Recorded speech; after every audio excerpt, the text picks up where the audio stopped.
আমরা আজকে প্রথমে বানাবো চিকেন কষা।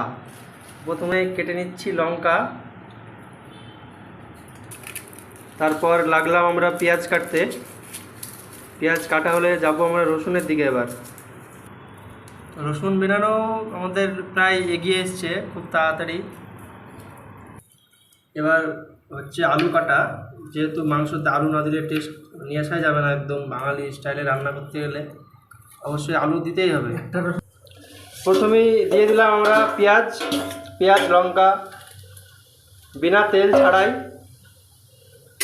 এবার একটু হালকা নেড়ে চেড়ে একটু রসটা শুকিয়ে গেলে আমরা দিয়ে দেবো তেল। তো এখন দিব তেলটা দেওয়া হলে একটু পেঁয়াজটা লাল হয়ে আসলে দিয়ে দেবো মাংস। আমরা টমেটো কাটতে ভুলে গিয়েছিলাম, যাই হোক টমেটোটা কেটে নেবো। এবার সব থেকে দুঃখের খবর হচ্ছে ধনে পাতাটা আমরা আজকে পেলাম না, যাই হোক এটা দিয়ে কাজ চালিয়ে নেব। তো এখন দিয়ে দেবো প্রথমে কাঁচা আলু হালকা নেড়ে দিয়ে তারপরে যাবে হলুদ গুঁড়ো। এরকম দিয়ে দাও, বাস অল্প অল্প দাও। ব্যাচেলার ছেলেদের যা হয় আর কি, রুমে থাকতে গেলে। হালকা যাবে লবণ। এবার লবণ যাওয়ার পরে যাবে চিকেন।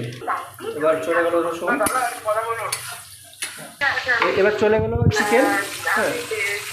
চলে গেল চিকেনটা। এবার হালকা নেড়ে চেড়ে একটু কষে নিয়ে, আজকে পুরোটাই বাঙালি স্টাইলে হবে। পুরোটাই বাঙালি।